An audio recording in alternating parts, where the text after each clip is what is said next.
Hey, it's Jim O'Brien in the garage, actually out of the garage, the 2016 Suburban, testing out the radio, just to make sure it works properly. And Billy Idol's the jam, man. Anyway, that's just one of the bells and whistles in the 2016 Suburban LTZ all-wheel drive. It goes for over $70,000. I wanted to put the price up front because a lot of times when you're doing an automotive review, you bury that. But last time I checked, we got to pay for these things. So when you're throwing out 70 grand, go ahead, pull out there, bud. Go ahead. 70 grand for a vehicle, you should be getting a lot of bells and whistles, and you do. Now think about it with a Suburban. You can comfortably put 6 people in here and go anywhere. You can road trip with 6 people in this. How many vehicles on the market today can you say that? You can say that about some vans, maybe, but I don't really consider the third row in minivans comfortable. In the Suburban, oh yeah. Storage, if you knock down all the second and third row, over 120 cubic feet, almost 40 cubic feet with the third row up. Now, I do wish that they would make it a little bit deeper. Minivans do have that. I know we have an old Dodge Grand Caravan, and that's one of the things I like. It's lowered out there to where you can stand up the small suitcases and travel bags. And think about it. You're going to be moving stuff, hauling people, taking kids to soccer, trips up north here in Michigan, or road trips. It's the Suburban is for. More of the technology.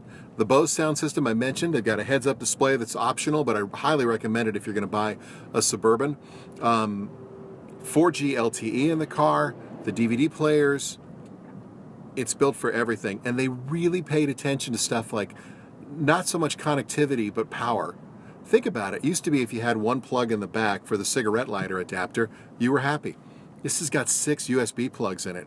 They really, really, really have put some thought into this. And part of that is the fact the Suburban's been around since 1935. So, you got your big V8 in here, 335 horsepower, the torque number's right around there. It'll tow 8,000 pounds.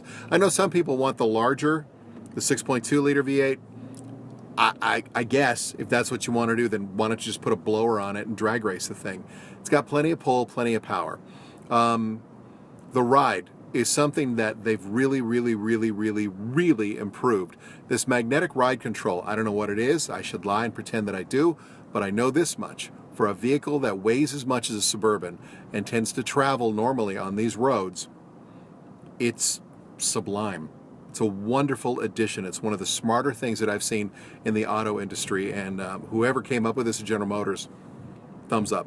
Very cool. Are there issues with the Suburban?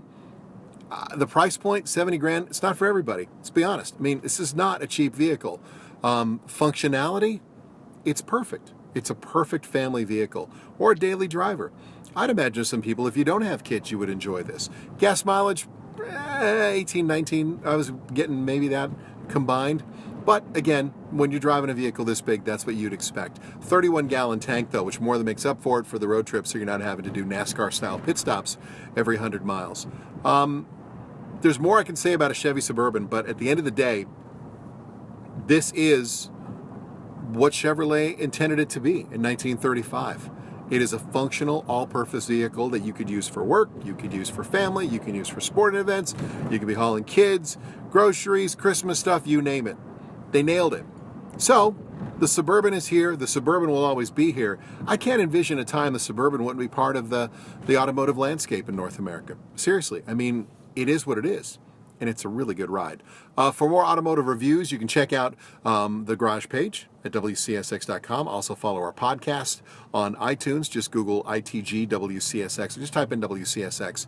It'll show up. Kathleen Madigan's going to be on there. We'll also be talking, next week, we'll be talking to some of the guys from NBC's NASCAR coverage as we get ready for the end of the season. I'm going to go listen to Billy Idol now. Oh, where's he going?